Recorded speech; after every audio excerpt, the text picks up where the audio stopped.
अस्सलामु अलैकुम रहमतुल्लाह।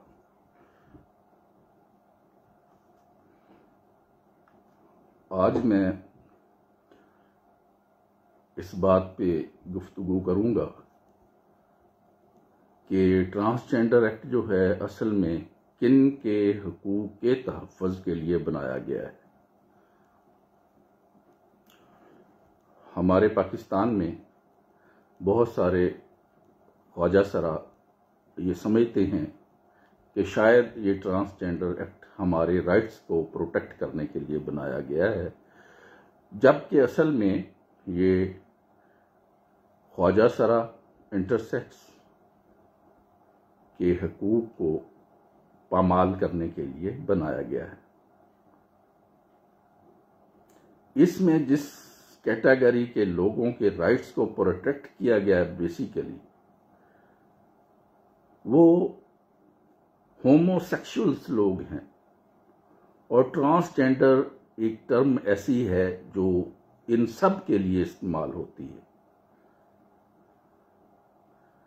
इसलिए as a umbrella term use की गई है, और वावर ये करवाया जाता है कि जनाब ये तो सिर्फ जो है ख्वाजा सरा या इंटरसेक्स के जो लोग हैं, जिनको हम थर्ड सेक्स भी कहते हैं, उनके हकूक़ के तहफ़्फ़ुज़ के लिए बनाया गया है, जबकि पसे पर्दा इस एक्ट के अग़राज़ व मक़ासद और अज़ाइम कुछ और हैं।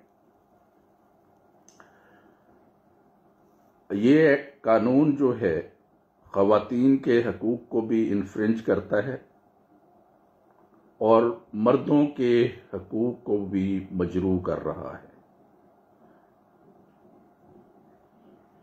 इसलिए ये कानून पाकिस्तान के आईन से तसादम कर रहा है और हमारे कानून से भी मुतसादम है। इस सिलसिले में जिस तरह पहले भी मैं गुज़ारिशात कर चुका हूं कि इंटरसेक्स खुसरा उसको भी ट्रांसजेंडर में रखा गया है, और ख्वाजा सरा को भी रखा गया है,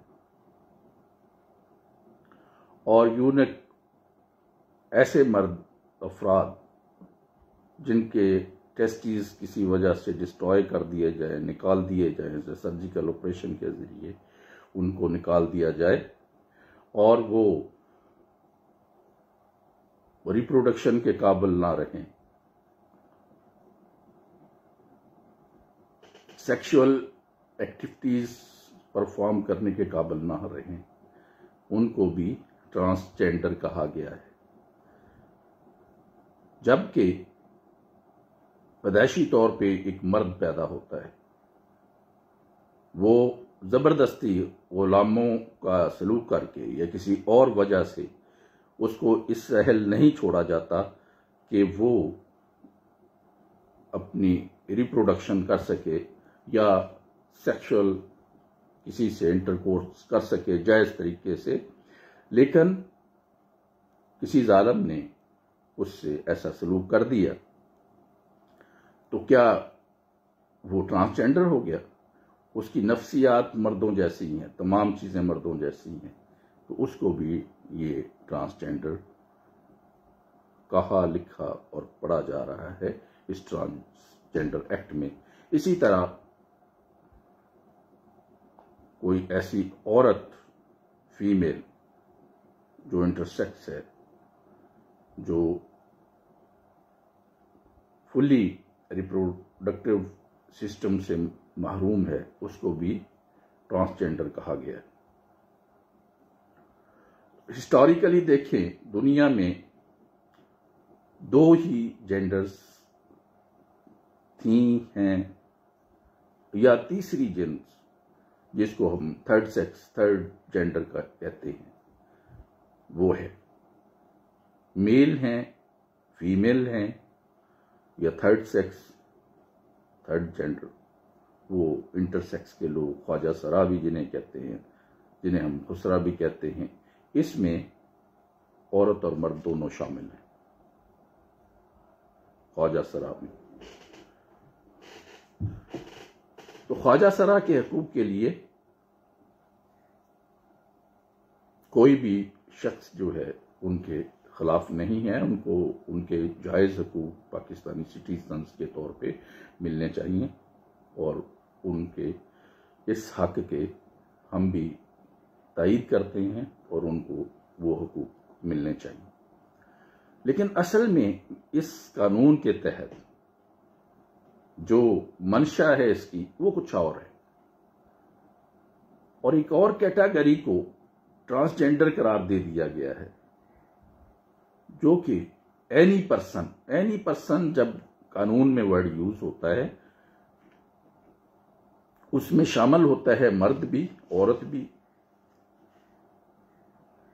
तो इसलिए वर्ड यूज हुआ है तीसरी कैटेगरी एनी पर्सन, कोई भी शख्स यानी लड़का या लड़की अगर वो हालात को अपने साजगार नहीं पाती, वो जेंडर जिसको लिखा गया था बर्थ के तौर पे, और वो परसीव करता है या करती है, तो वो अपनी जिन्स को वो रजिस्टर करवा सकता है या करवा सकती है जो वो चाहती है, जैसा फील कर रही है।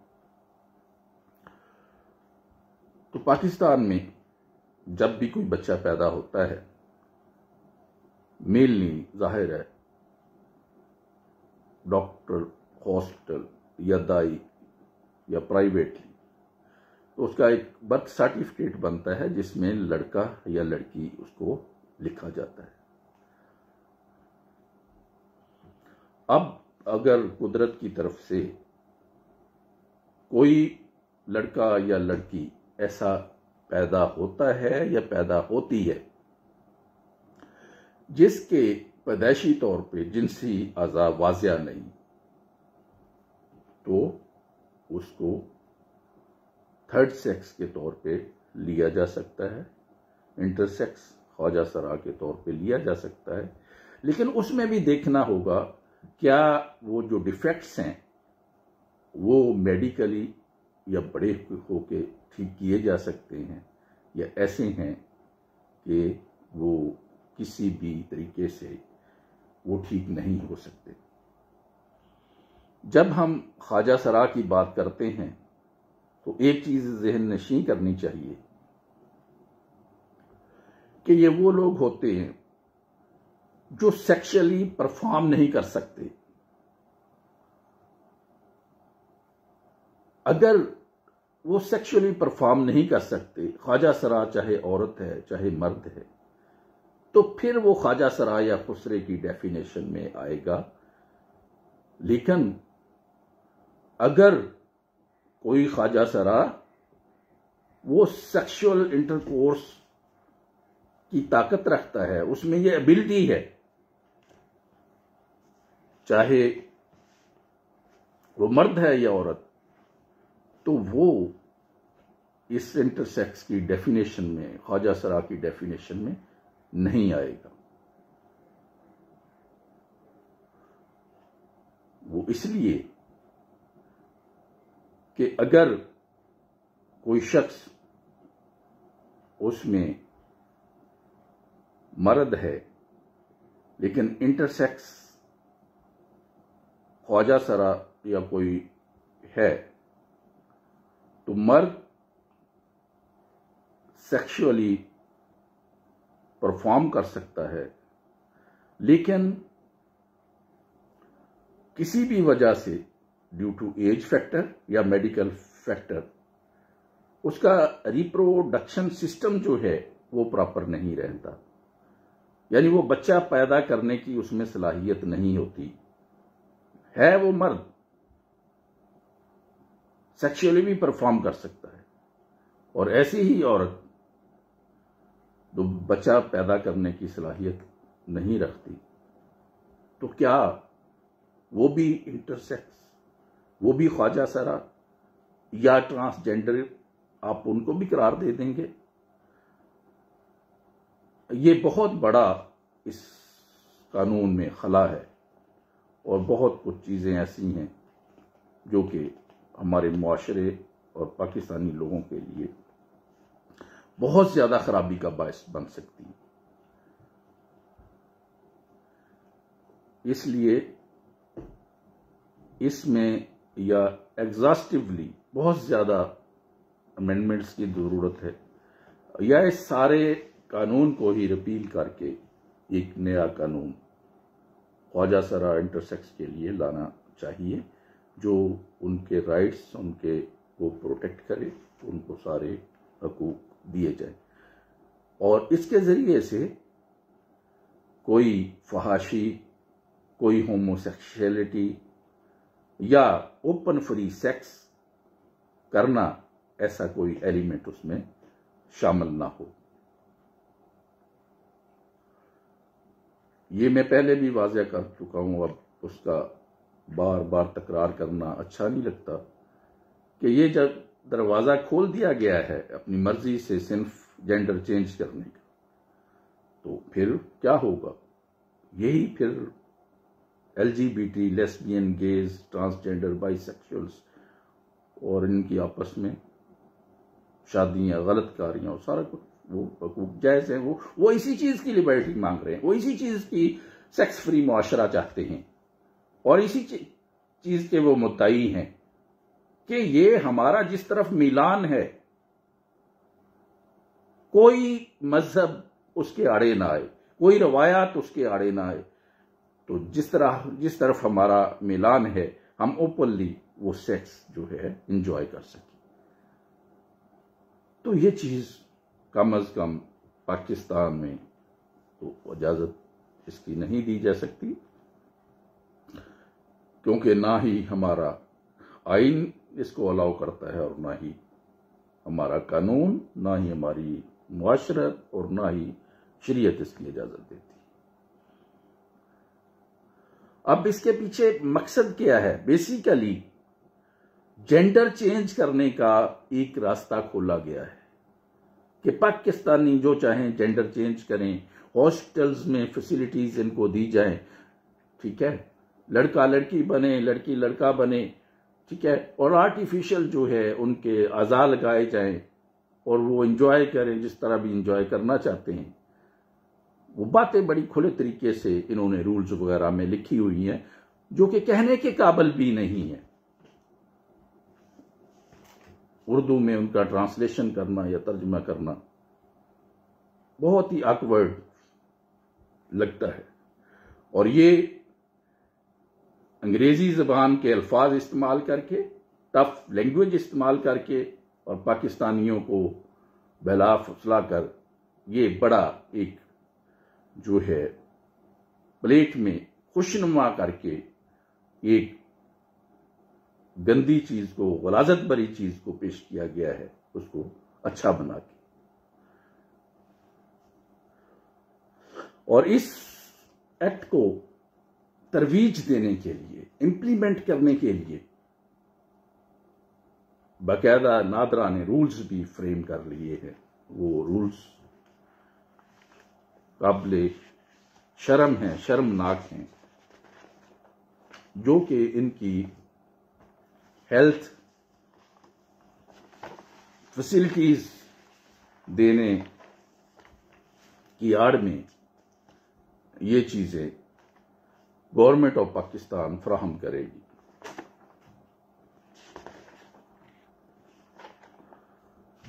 मोटी मोटी 2-3 चीजें मैं मेंशन करना चाहता हूं।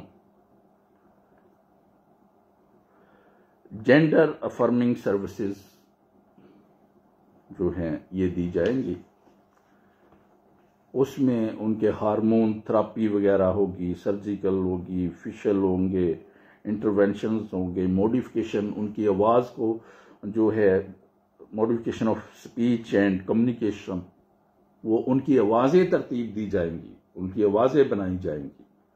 मर्द की औरत की तरह की आवाज़ बनाई जाएगी, औरत की मर्द की तरह की आवाज़ बनाई जाएगी, ठीक है। बिहेवियरल अडॉप्टेशंस, उनके जो बिहेवियर्स हैं वो भी चेंज किए जाएंगे, उनको भी तरतीब दिया जाएगा। और आगे उनके खसिये वगैरह जो है निकाले जाएंगे, कईयों को तरतीब दिया जाएगा, उन उज़्व तनासल को बांधा जाएगा पीछे की तरफ को, कुछ किया जाएगा। इसी तरह औरतों की ये सारी चेस्ट जो है फ्रेमिंग होगी, बड़ा किया जाएगा, छोटा किया जाएगा, और ये सेक्सुअल ऑर्गन्स जो हैं ये सारे उनको सेट किया जाएगा, तरतीब दी जाएगी। और ये टकिंग है, पैकिंग है, ठीक है। आर्टिफिशियल जो ऑर्गन्स हैं, उज़्व तनासल है, उनको भी रखा जा सकेगा अंडर द गवर्नमेंट्स अंडरवेयर के नीचे, वो सारा कुछ होगा। चेस्ट बाइंडिंग होगी। तो ये सबको उनकी हेल्थ जो है फैसिलिटीज के तौर पे ये सारा कुछ प्रोवाइड किया जाएगा। मकसद क्या है? जेंडर्स को चेंज करना, पाकिस्तानियों की जिन्स को तब्दील करना, ये फैसिलिटेट करेगी गवर्नमेंट ऑफ पाकिस्तान। कोई जेंडर मर्द जो है औरत बनना चाहेगा, the government of Pakistan will facilitate, और इसी तरह औरत कोई मर्द बनना चाहेगी, the government of Pakistan will facilitate. तो ये वही चीजें हैं सारी जो यूरोप आप आज से बड़ा अरसा पहले कर रहा है, और ये माशाल्लाह अब हमारी गवर्नमेंट भी ये सारा कुछ करने पे तुली हुई है और इसकी इजाजत दे दी गई है। और जब ये कुछ सारा कुछ हो जाएगा, फिर जो ये पीपीसी की दफात है, बाकी दफात हैं relating to sodomy, relating to जिना और रिलेटिंग टू वो मिसकैरेज जनीन की, ये सारी खत्म हो रही हैं, खत्म हो जाएंगी, क्योंकि वो सारी रिडेंडेंट हो जाएंगी। ये किस तरफ माशरा हमारा ले जाया जा रहा है, तो क्या होगा? और इसको अभी तक सीरियस नहीं लिया जा रहा, और ना हमारी खवातीन, ना मर्द, और ना ही ख्वाजा सरा इसको सीरियस ले रहे हैं। ये डाका ज़नी है, ये हम जिन्स परस्तों की सरपरस्ती का कानून है, और हम जिन्स परस्ती को फरोग देने का कानून है, और जिन्सों की तब्दीली किए जाने का कानून है। इसमें किसी ख्वाजा सरा के लिए कोई बेनिफिट्स नहीं। ये बेनिफिट्स, ये राइट्स सारे उन लोगों को दिए जा रहे हैं जो इस नजरिए के लोग हैं और जो ऐसी जिंदगी गुजारना चाहते हैं। और प्रैक्टिकल डिफिकल्टीज इसमें आ रही हैं। मैंने पढ़ा कि हमारे पुलिस डिपार्टमेंट में फीमेल ट्रेनीज जो थी, उनमें एक ने कहा मैं ट्रांसजेंडर हूं, तो बाकी फीमेल ट्रेनी ने इनकार कर दिया कि हम इनके साथ ट्रेनिंग नहीं कर सकते, ना इनके साथ हॉस्टल में रह सकते हैं, ना इनके साथ बाकी मेल मिलाप हम नहीं रह सकते, वी आर नॉट कंफर्टेबल। और मुतल्लिका ऑफिसर ने वो सारी ट्रेनिंग रोक दी और गवर्नमेंट को लिखा कि हमें इस बारे में गाइड करें। मेरी पाकिस्तानी अवाम से ये रिक्वेस्ट है, और पढ़े लिखे लोगों से, कि वो इस कानून को पढ़ें, और आज का तो फैसिलिटी अवेलेबल है, इसका तर्जमा हासिल करें और देखें कि क्या खबासतें इस कानून में हैं और इनको क्या रंग दे के पेश किया गया है। अल्लाह ताला हमें राह रास्त पे रखे और हदायत की तौफीक अता फरमाए। वस्सलामु अलैकुम व रहमतुल्लाह।